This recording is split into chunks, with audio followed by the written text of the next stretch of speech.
Bonjour famille, bonjour peuple de Dieu, soyez bénis dans le nom du Seigneur Jésus-Christ. Ici c'est l'évangéliste pasteur Quadio.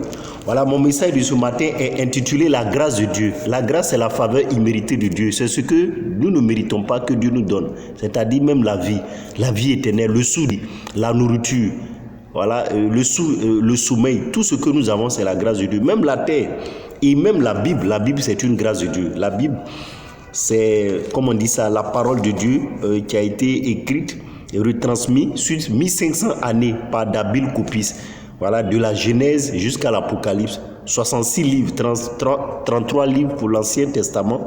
Voilà, avec les prophètes, voilà, les prophètes, les hommes de Dieu d'Abraham, de Moïse, jusqu'à l'Apocalypse, Jean, l'Apocalypse écrit par Jean.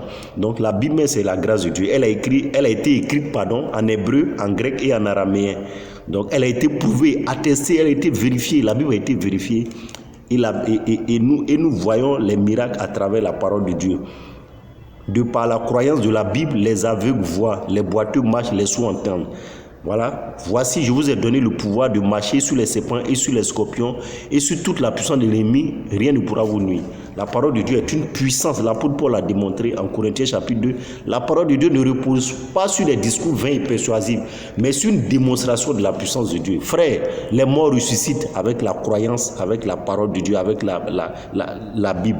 Nous allons le voir rapidement aussi dans le livre de Genèse, Éphésiens, 2, versets 8 à 9. La Bible dit, c'est par la grâce que vous êtes sauvés, c'est par le moyen de la foi, et cela ne vient pas de vous, c'est un don de Dieu.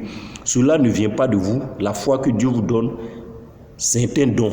Amen. Croire en Jésus-Christ, c'est un don. Croire en la parole de Dieu, c'est un don. Croire en la Bible, c'est un don de Dieu. Frère, tout le monde n'a pas cette capacité, cette intelligence, voilà, de pouvoir croire à la vérité, parce que la parole de Dieu est la vérité, elle nous donne la vie éternelle. Et nous savons aussi que Romains 6, verset 14, en effet, le péché n'aura point de pouvoir sur nous maintenant, parce que Jésus l'a cloué à la croix, sur la croix de Golgotha, par la foi à la parole de Dieu. Amen. Vous n'êtes plus sous la loi, nous ne sommes plus sous la condamnation de nos ancêtres, de nos aïeux, de nos alliances, de famille, de nos lignages, de sang. Nous ne sommes plus dans ces alliances qui nous condamnaient. Jésus l'a cloué à la croix. Amen. Donc, nous sommes maintenant sous le temps de la grâce. Et la Bible l'a démontré dans la Bible, dans l'Ancien Testament, comme dans le Nouveau Testament.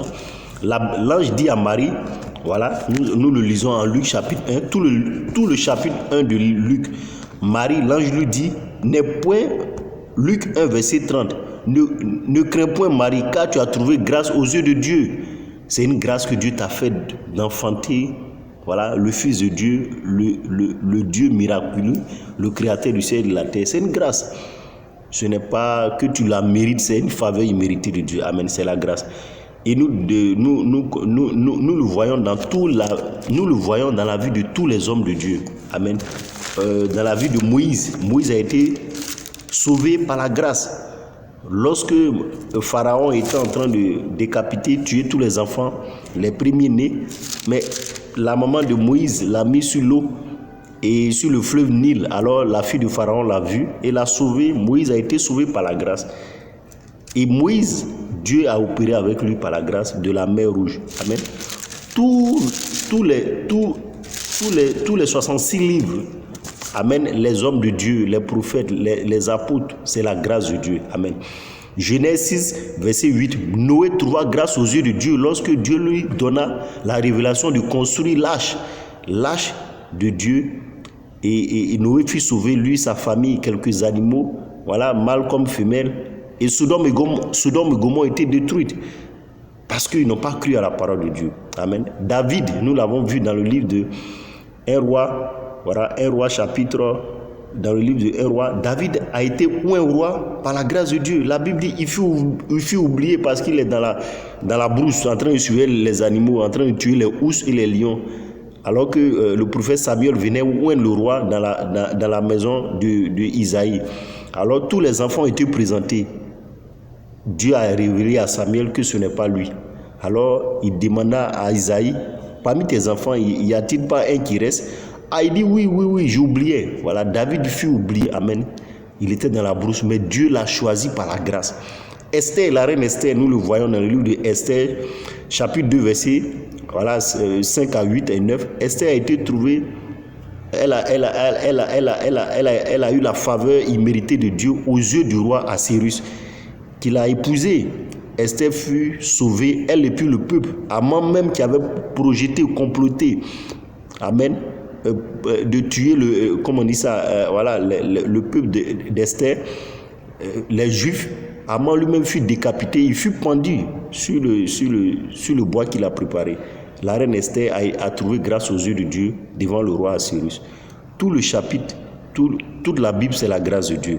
Amen. Job a été fidèle. Et la Bible dit, Job 42, verset 10, qu'il il était le plus béni de tout l'Orient. Amen. Dieu lui a redonné tout ce qu'il avait perdu. La grâce de Dieu. Donc nous croyons véritablement que la grâce c'est la faveur imméritée de Dieu. Et Psaume 23 verset 6, oui, le bonheur et la grâce m'accompagneront tous les jours de ma vie. Lorsque tu as la foi en Seigneur Jésus-Christ, la grâce t'accompagne. La Bible dit quoi? Les anges seront toujours à tes côtés pour t'escorter. Voilà. Comme le diable avait dit à Jésus-Christ, saute et les anges vont te préserver. Alors, les anges seront toujours à tes côtés lorsque tu es dans la vérité de Dieu, dans la grâce de Dieu, dans la présence de Dieu. La grâce de Dieu accompagne ses enfants. Jésus dit, je connais mes brebis et elles me suivent. Si vous n'êtes pas avec le Seigneur Jésus-Christ, si vous n'êtes pas dans sa présence, vous ne bénéficierez jamais de la grâce. La grâce de Dieu, c'est ceux qui croient à la parole de Dieu. C'est ceux qui croient à la Bible, ceux qui croient que Jésus est Seigneur, il est sauveur, il est le Dieu créateur, il est le Père éternel, il est le Dieu tout-puissant, il est le rocher, l'alpha et l'oméga. C'est ceux-là qui bénéficient de la grâce. Si vous habitez dans un État que le président offre des bourses, voilà, ou bien des faveurs aux autochtones, aux habitants de ce pays-là, les étrangers n'en bénéficieront pas parce qu'ils ne sont pas, ils vivent dans l'État, mais ils n'appartiennent pas à cette communauté, à cette race. Donc nous sommes la race élue. 2 Pierre, voilà, verset 9, vous êtes une race élue. Donc c'est ceux qui appartiennent au Seigneur Jésus-Christ qui bénéficient réellement de sa grâce. Amen. Et nous continuons dans le livre de Lamentation 3, versets 22 à 25. Oui, la grâce, les bontés de l'Éternel ne sont point épuisées. Elles se renouvellent chaque matin. Chaque matin, tu as la vie éternelle. Chaque matin, aucune nouvelle t'a atteint dans ta famille, dans ta région. Chaque matin, tu as le souffle de vie. Aujourd'hui, l'espérance de vie est rétrécie, est diminuée, est affaiblie à cause du péché. Amen. Et le monde, amen, la Bible dit le monde est toujours dans la déchéance. Et le monde va tous les jours en enfer. Mais la grâce de Dieu nous préserve. Et la Bible dit, vous avez la grâce d'être sauvés. Amen. Nous avons la vie éternelle par la grâce de Dieu. Ce n'est pas par nos forces. Mais la grâce de Dieu nous donne la vie éternelle. Amen. Donc, nous le voyons tout dans le livre des 66 livres qui composent la Bible. Que c'est une grâce. Élisée a trouvé grâce aux yeux de Dieu lorsqu'Élie l'a oint. Amen. Et il a servi Dieu. Il fut même enlevé. Élie fut enlevé par la grâce. Il n'a jamais connu la mort. Enoch également. La vie, c'est la grâce. Si nous appartenons au Seigneur Jésus-Christ, la grâce, c'est la faveur imméritée de Dieu. C'est ce que tu ne mérites pas. Et Dieu te le donne gratuitement. La parole de Dieu, c'est une grâce. Nous n'avons pas à la marchander. Amen. C'est Dieu qui nous l'a donné gratuitement. Vous avez reçu gratuitement, donné gratuitement pour sauver des vies, pour prier pour des gens, pour que les gens soient sauvés. Et on est ensemble. Merci. Et c'était ce message de ce matin. La grâce de Dieu, c'est la faveur imméritée de Dieu. C'est ce que nous ne méritons pas, que Dieu nous donne. La vie éternelle, la vie de croire en sa parole. Parce que lorsque nous sommes morts, nous n'avons plus la force, la chance de croire encore à sa parole. La grâce d'être vivant, de croire en lui, de prier, d'être ses enfants, de l'adorer. Parce qu'il nous a créés pour l'adorer. C'est une grâce. Tout le monde n'a pas cette foi-là de pouvoir l'adorer.